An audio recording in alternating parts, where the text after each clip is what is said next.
গত 15 বছরের শেখ হাসিনার যে শাসন, এই শাসন সময়টিতে বা শাসনকালে আমাদের যে ফান্ডামেন্টাল অধিকারগুলো রয়েছে, মৌলিক অধিকারগুলো রয়েছে, সেই মৌলিক অধিকারগুলো যাকে বলা হয় অবদমিত, অপমানিত, লাঞ্ছিত হতে হতে ওগুলো কেবল সংবিধানে ছিল, কাগজে কলমে ছিল, বই পুস্তকে ছিল। মানুষ ভুলেই গিয়েছিল যে তারা এ রাষ্ট্রের নাগরিক এবং আওয়ামী লীগ এবং শেখ হাসিনা তাদেরই সেবক, তাদের মনোনীত, তাদের দ্বারা নির্বাচিত এবং জনগণের বাইরে এই দলটির কিছুই করার নেই, এটি জনগণ ভুলে গিয়েছিল। আর আওয়ামী লীগের যারা লোকজন তারা চিন্তা করেছিল যে এই দেশটি তার বা তাদের, তারা যা বলবেন সেটা শুনতে হবে, সেটা মানতে হবে, এবং আওয়ামী লীগের বাইরে অন্য কোনো রাজনৈতিক দলের আসলে এই বাংলাদেশ শাসন করারই ক্ষমতা নেই। দ্বিতীয়ত, এই বঙ্গে শেখ হাসিনা ছাড়া অন্য কোনো যোগ্যতর নেতা বা নেত্রী নেই যিনি কিন্তু প্রধানমন্ত্রী হবেন। এবং এই কথা স্বয়ং প্রধানমন্ত্রী বলতেন, সাবেক প্রধানমন্ত্রী বলতেন যে আমার পরিবর্তে বা আমার সাবস্টিটিউট কে আসবেন, নাম বলেন তো। এখন তিনি তখন এমন একটা ভয়ে রাজত্ব তৈরি করে ফেলেছিলেন যে তার মুখের সামনে যদি কেউ বলতো যে আপনার চেয়ে অমুকে ভালো কিংবা অমুক দল ভালো করতে পারে, তাহলে তার মানে কি বলবো, শরীরের সঙ্গে মাথার যে সম্পর্ক ঘাড়ের মাধ্যমে, সেই ঘাড় বা গর্দান কোথায় থাকতো এটি এখন গবেষণার বিষয়। তো বাস্তবতা হলো সেই রাজা নেই, সে হাতি নেই, সে হাতি শাল নেই, ঘোড়ার শাল নেই, সেই যে গণভবন তারা সেটাও নেই। এখন নতুন একটা সরকার এসেছে, এটি জনগণের ম্যান্ডেট নিয়ে এসেছে, বিপ্লবের মাধ্যমে এসেছে, যেটাকে বলা হয় পপুলার গভর্নমেন্ট। কিন্তু লিগ্যাল আইনগত যে ভিত্তি এটি এই সরকারের নেই। দ্বিতীয়ত হলো যে এই সরকারের কোনো সংগঠন নেই, রাজনৈতিক সংগঠন নেই, এমনকি কোনো সামাজিক সংগঠন নেই, এবং তারা বাংলাদেশের মাটিতে বন্ধুহীন একটি সম্প্রদায়। এবং গত 100 দিন ধরে তারা যে সকল কর্মকাণ্ড করেছে, সেই কর্মকাণ্ডের ফলে এমন কোনো কিছু হয়নি যা কিনা মনে হয়, যা দেখে মনে হয় যে আমরা একটা নবযুগ পেয়েছি এবং অতীতের যে কোনো সময়ের চেয়ে আমরা ভালো আছি। কিন্তু সেটি মনে তো হচ্ছেই না, উল্টো যে সকল বিপদ, বিপত্তি, বিশৃঙ্খলা, অস্থিরতা, অনিশ্চয়তা, বিরক্তি, সব কিছু মিলে আমাদের যে জনজীবন, রাষ্ট্রীয় জীবন একেবারে এলোমেলো হয়ে পড়েছে। এখন এই অবস্থাতে যা দেশের মধ্যে অনেকগুলো শক্তি, যেগুলো নিয়ন্ত্রণহীন শক্তি, এগুলো মাথা ছাড়া দিয়ে উঠেছে। যেমন ধরুন বড় বড় যে রাজনৈতিক দল, সেই রাজনৈতিক দলগুলো যদি কখনো বিশৃঙ্খলা করে আপনি তাদেরকে দায়ী করতে পারবেন এবং ধরতে পারবেন, সেটা বিএনপি হোক, জামাত হোক, জাতীয় পার্টি।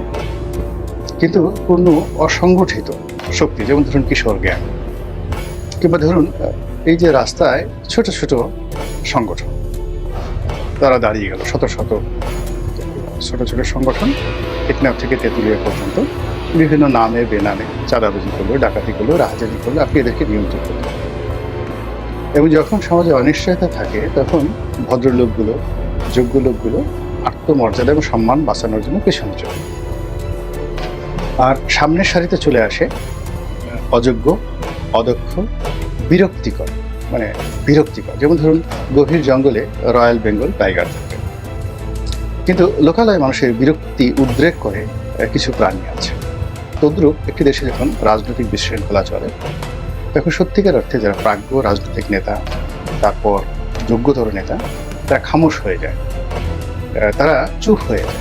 আর ওই জায়গাতে দেখা গেল যিনি মেম্বার হতে পারেন না তিনি রাষ্ট্রপতি হওয়ার জন্য ঘোরাফেরা করছেন, অথবা ধরুন জীবনে কখনো রাজনীতি করেননি তিনি এখন মন্ত্রী এমপি হওয়ার জন্য সেই বিএনপি, আওয়ামী লীগ, জামাত সবাইকে গালাগাল করছেন। তো এরকম বিশৃঙ্খলা যখন চলতে থাকে পানি ঘোলা হয়ে যায়, রাজনীতির মাঠ ঘোলা হয়ে যায়, সব কিছু এলোমেলো, এবং তখন নানা রকম বিদেশি শক্তি বাংলাদেশে বা অন্য যে কোনো দেশে যেখানে এরকম পরিস্থিতি হয় সেখানে চলে আসে। অতীতে আমরা যদি ধরি ইস্ট ইন্ডিয়া কোম্পানি, তারা বাংলাদেশে কেন এসেছিল ব্যবসা করার জন্য, আদানিদের মতো, কিন্তু এসে পুরো ভারতবর্ষ দখল করে ফেলে। এবং তারা যে ভারতবর্ষ দখল করে ফেলেছিল এর মূল কারণ ছিল এই যে এখন যে অবস্থা চলছে পুরো ভারতবর্ষের রাজনীতি, সেটা দিল্লির সিংহাসন বলেন, বাংলা বিহার উড়িষ্যার সিংহাসন বলেন, সব জায়গাতে কিন্তু একই অবস্থা চলছিল। তো এখন সেই আদিকালের ইস্ট ইন্ডিয়া কোম্পানি নেই, কিন্তু এই আধুনিক প্রযুক্তির যুগে ইস্ট ইন্ডিয়া কোম্পানির চাইতেও জঘন্য, নির্মম এবং নিষ্ঠুর বিভিন্ন ব্যবসায়িক গ্রুপ বিভিন্ন ছিল, বিভিন্ন ছলচাতুরিতে মানুষের মনে ভয়, আতঙ্ক, আশা, স্বপ্ন ইত্যাদি জাগিয়ে পুরো সমাজকে অস্থির করে দিচ্ছে। আর এই কাজগুলো করার জন্য তারা সরাসরি সামরিক শক্তি ব্যবহার না করে তাদের যে গোয়েন্দা সংস্থাগুলো রয়েছে সেই গোয়েন্দা সংস্থা এবং সেই গোয়েন্দা সংস্থার যারা পেইড এজেন্ট তাদের মাধ্যমে আমাদের এই সমাজকে মতো অস্থির থেকে অস্থিরতর করে দিচ্ছে। আমরা ভারতের যে গোয়েন্দা সংস্থা যারা কিনা দেশের বাইরে গিয়ে অপারেশন চালায়, খুন খারাপি পর্যন্ত চালায় এবং ভারত রাষ্ট্রের স্বার্থ দেখা সহ আরও অনেক বিষয়ে যেগুলোকে নেতিবাচক অর্থে এহেন কুকর্ম নেই যা করে না, সেই প্রতিষ্ঠানটির নাম রয়ের ফাদার মানে আব্বা যে আন্তর্জাতিক গোয়েন্দা সংস্থাটি, সেটি হল মোসাদ, ইসরায়েলের গোয়েন্দা সংস্থা। মোসাদকে বলা হয় যে পৃথিবীর সৃষ্টি হওয়ার পর এবং রাষ্ট্র তৈরি করার পর রাজা বা সম্রাট, মহারাজা তারা যে গোয়েন্দা বাহিনীগুলো তৈরি করেছেন সকল গোয়েন্দা বাহিনীগুলোর মধ্যে সবচেয়ে ইফেক্টিভ, সবচেয়ে ডেঞ্জারাস এবং সবচেয়ে যাকে বলা হয় দক্ষতা এবং অভিজ্ঞতা সম্পন্ন একটি গোয়েন্দা সংস্থা, যারা এই পৃথিবীতে এরকম অনেক কিছু করেছে যা কিনা আমেরিকা, ইংল্যান্ড কিংবা ভারত অন্য কোনো দেশের শক্তিশালী গোয়েন্দা সংস্থা মানে। ফলে মোসাদের নাম শুনবে আমেরিকার যে কেন্দ্রীয় গোয়েন্দা সংস্থা সিআইএ তারাও কিন্তু থরথর করে কাঁপে। এরপর ধরুন সিআইএ, এরপরে রাশিয়ার গোয়েন্দা সংস্থা যেটা সাবেক গোয়েন্দা সংস্থা কেজিবি, তারপরে ব্রিটিশ গোয়েন্দা সংস্থা, এসবই খুবই গুরুত্বপূর্ণ এবং তার সঙ্গে আমাদের এই বাংলাদেশের পাকভারতে আইএসআই পর্যন্ত, অর্থাৎ যেটা পাকিস্তানের যে সামরিক গোয়েন্দা সংস্থা আইএসআই, আমাদের যেমন ডিজিএফআই ওদের আইএসআই, এটাও কিন্তু খুবই যাকে বলে ইফেক্টিভ আমাদের সাবকন্টিনেন্টের। তারাও অনেক অঘটন ঘটাতে পারে এবং ঘটিয়েছে বিভিন্ন সময়। এখন মূল ব্যাপারটা হলো যে এই যে এখন একটা ট্রানজিশনাল পিরিয়ড যাচ্ছে, একটা অন্তর্বর্তীকালীন সরকার যাচ্ছে এবং এই সরকারের পক্ষে 18 কোটি মানুষের পালস বুঝে শাসন ক্ষমতা পরিচালনা করার জন্য যে অর্গান দরকার, যে অর্গানোগ্রাম দরকার, তারপরে যে অভিজ্ঞতা দরকার, যে বিশাল কর্মী বাহিনী দরকার এবং রাষ্ট্রীয় বিধি ব্যবস্থা দরকার, এটি বাস্তবগুলো একেবারে ভেঙে পড়েছে। ফলে কি হলো, এই যে বিদেশি যে গোয়েন্দা সংস্থাগুলো, এই গোয়েন্দা সংস্থাগুলো বাংলাদেশে এখন অতীতের যে কোনো সময়ের চাইতে সক্রিয় এবং এদের সঙ্গে যারা সম্পৃক্ত এবং যারা জেমস বন্ড সিনেমা দেখেছেন কিংবা অন্যান্য গোয়েন্দা যে থ্রিল কাহিনীগুলো করেছেন, তারা জানেন যে এরা কিভাবে সমাজের বিভিন্ন স্তরে ঢুকে পড়ে, বিভিন্ন পেশার মধ্যে, শ্রেণীর মধ্যে, সাধারণ মানুষের মধ্যে, এমনকি ভিক্ষুকদের মধ্যেও দেখা গেল মোসাদের এজেন্ট থাকতে পারে, রয়ের এজেন্ট।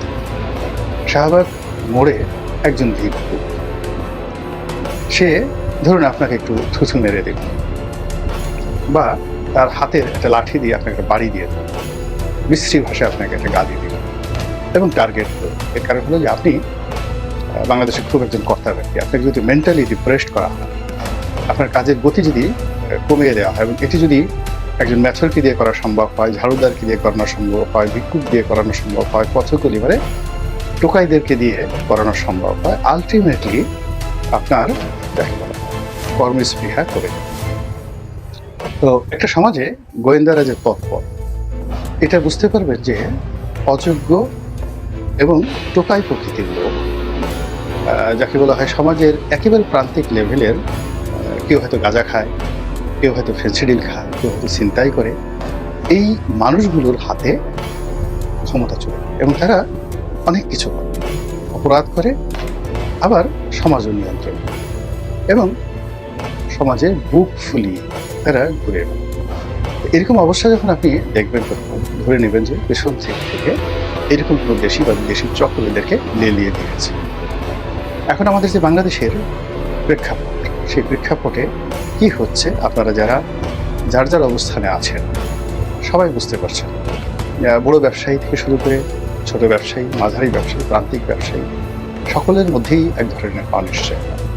এবং এই যে গোয়েন্দা সংস্থাগুলোর যে খেলাধুলা, এই খেলাধুলার সঙ্গে সঙ্গে আবার অদ্ভুত অদ্ভুত সব সংগঠনের নাম শোনা যাচ্ছে, যেমন হিজবুত তাহরির। এখন হিজবুত তাহরির সম্পর্কে আমরা বাংলাদেশের মানুষ খুব অল্প জানে,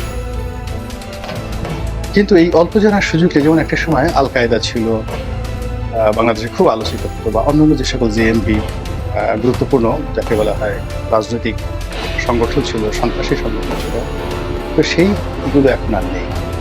তো সেই জায়গাটাতে তালেবানের নাম একটা সময় খুব আলোচিত হতো, তো সেখানে হিজবুত তাহরিরের নাম খুব আলোচিত হচ্ছে।